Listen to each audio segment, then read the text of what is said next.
my name's Tuppence. I'm going to be doing an Aqua Cast pot this week, and this is an Acorn Pot. I got it from Temu.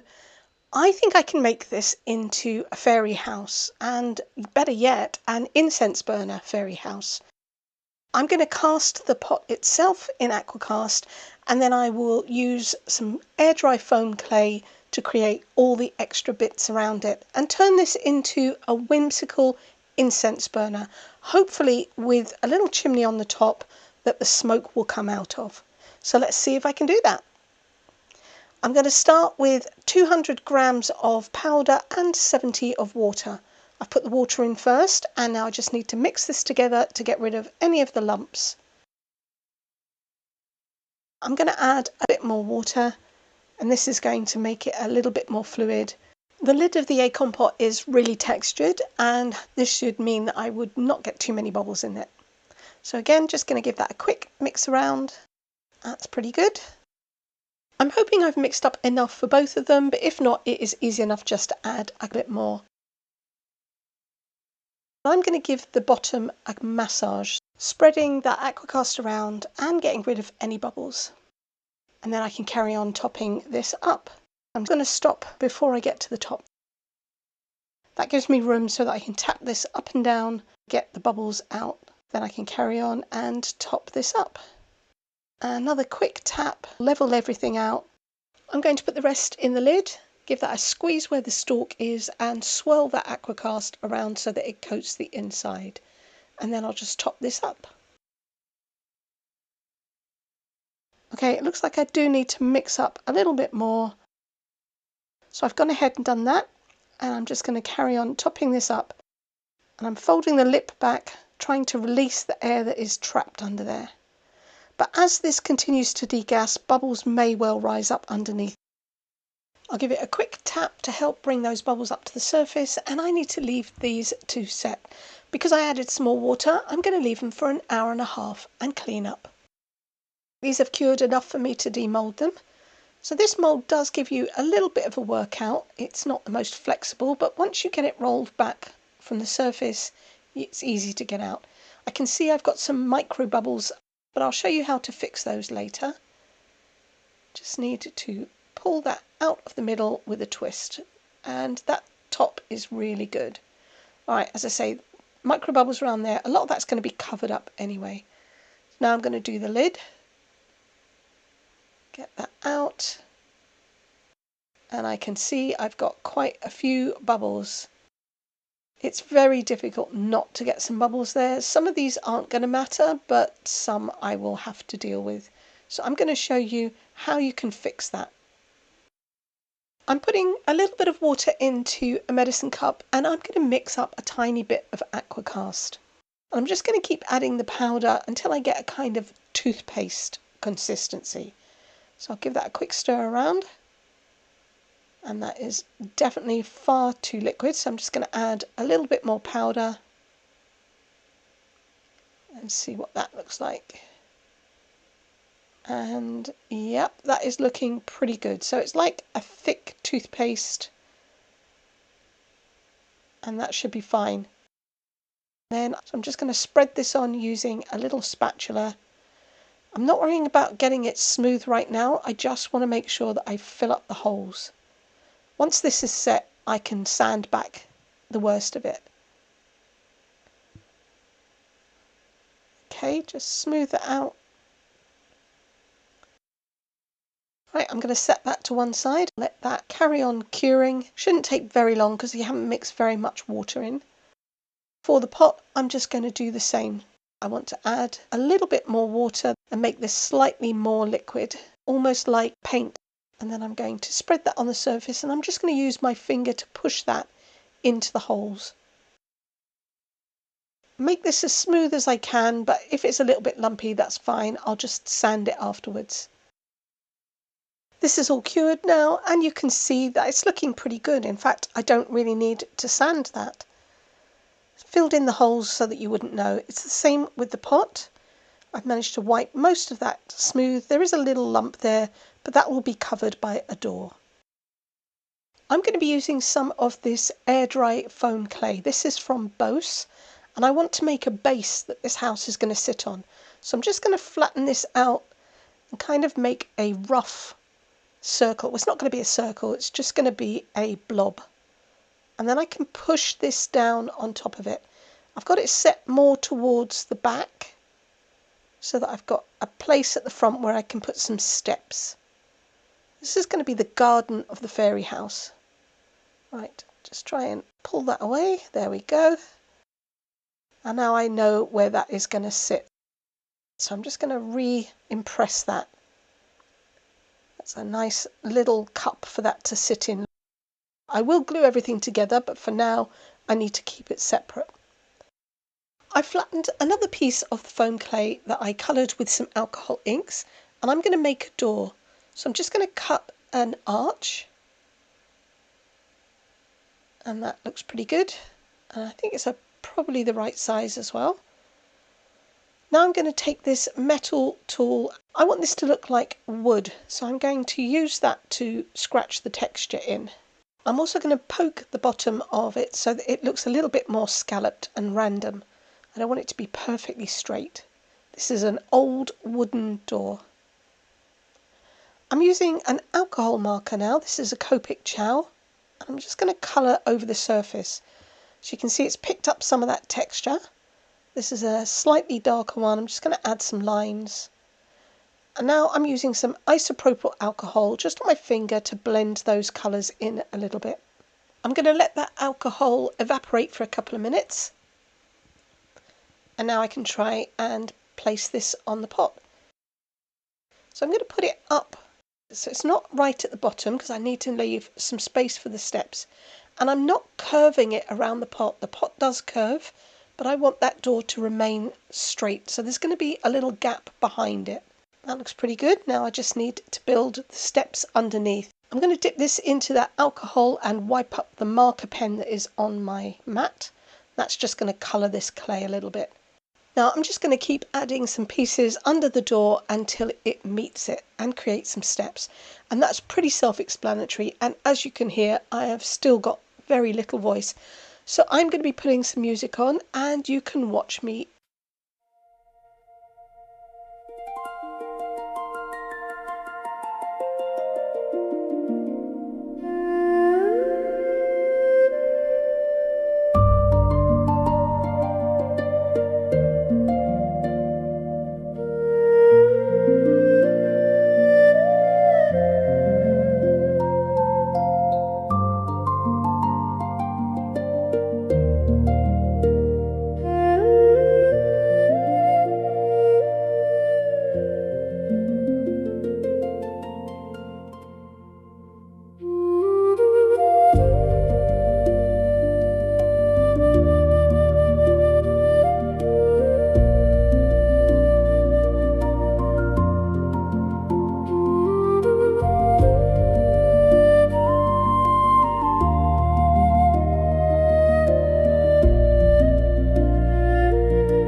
I've made the rocks around the bottom grey to match the steps, and I've painted some blue around the doors and the windows. And now I just want to add the little wreath on the door, because what Fairy Cottage is complete without one?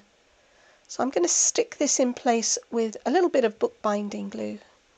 So I'm just going to put that on the door, and then I'll leave that glue to set. And that should be fine as long as it stays like that. Okay, while that is curing, I want to put a tree here. So I have got some of this string from IKEA, and it's basically twisted paper. And if I untwist it, it looks like the gnarled branches and trunks of a tree. So I'm going to use this to try and make a tree trunk to go up the side of the cottage. I've cut a piece to size, and now I'm going to unwind the bottom and try and make it nice and flat. And it's going to look pretty cool like that. So now I'm going to snip up that flat bit and then twist the bottom pieces, and these are going to be a couple of roots. I'm going to cut another piece and do something similar, and then I can sandwich these two pieces together and create different branches. So I'm going to fit that behind, I'll glue those together, and then I can have a root that comes forward and a couple of branches. So I'm just putting some bookbinding glue on, and I'm going to hold these together until they are glued. I want to add some grass to the garden. I've already painted most of it, and once I've got the grass on, I can stick the vase together. I'm going to put a layer of bookbinding glue around the edges. So I'm just going to go down either side, and then I can sprinkle the grass on top. It's a little bit like fuzzy glitter. Once I've got that in place, I'm going to let the glue dry, and then I can brush off the excess. I made some little pebbles out of small chunks of the foam clay, and I just want to paint those by rolling them around in some paint that I've spread onto my mat. So this is going to make them look marbled. So I'm just going to keep rolling those around until they get covered in paint, and then I'll set those aside to dry. I've glued the house to the base, and now I just need to add the tree. So I've just got to work out which looks best. I think that way works. I'm going to use bookbinding glue to stick it. So I'm putting a very thick layer on the back of the trunk and on the roots. I'll stick this bit first, hold that in place. It'll take about 10 minutes or so for that to go off, and then I can glue down the branches a little bit later. So I'm just going to hold that there until it grips, and then I can arrange all of these branches in place. The paint on the little pebbles are now dry, so I can stick those in place. I'm going to put 3 on one side of the steps, just arrange them in a little cluster, and then I can turn that round and add some to the other side. And here you can see the tree. I'm just waiting for that to finish completely drying before I add some leaves. So I'm going to carry on adding these pebbles, and then I can add some leaves and flowers to the tree.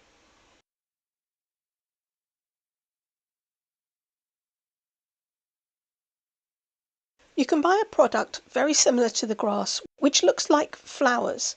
It's called Flower Soft. Unfortunately, I couldn't get my hands on anything. So I'm going to be using one of my old pieces of dried foam clay. I'd coloured this pink, and I'm just using my craft knife to shred it and make my own Flower Soft. I've already mixed some of that grass with some glue, and I've applied that in chunks for the leaves. I've mixed the foam pieces with the same bookbinding glue, and again I'm applying those. So I'm just going to scatter them throughout the leaves, and they're going to look like flowers. Just get the last ones in place. Alright, all of this needs to dry, but I think that looks really cute. Aqua Cast is heat proof, and I'm going to be using this as an incense burner. Hopefully the smoke should come out of the top of this hole, and it'll look like it's coming out of the chimney, but I do need to protect the inside of this first, so I'm going to use some of this varnish. It is candle varnish, so if I put this on the inside, it should help to protect it. I'm only going to use this on the inside of the pot. It is a special heat-proof varnish, and it's pretty expensive, so you don't want to be wasting it. I will apply 2 layers on the inside of the pot and on the underside of the lid. For the rest of this, I'm going to be using a matte acrylic varnish. The varnish on the inside is dry. I will varnish the outside in a little bit, but I want to try and capture what it looks like with the incense cone burning in it so that I get the smoke coming out of the top. Just folded up a piece of kitchen foil, and this is going to collect the ash. So I'm just going to poke that down into the bottom. You can see it just sits in there, and I'll put the cone on top of it. These are the incense cones, so I'm just going to pop one in there, and then I need to light that, let the flame go out, and then that should generate the smoke. And hopefully the smoke should come out of the top of the lid through the little chimney. As you can see, it works, and I really love this. I hope that you love this too. If you did, please give me a thumbs up, comment, share, subscribe if you haven't. It is free to you, really helps my channel, and you'll be able to come back and see what I'm going to make next time. Until then, thank you very much for watching. Take care. Bye.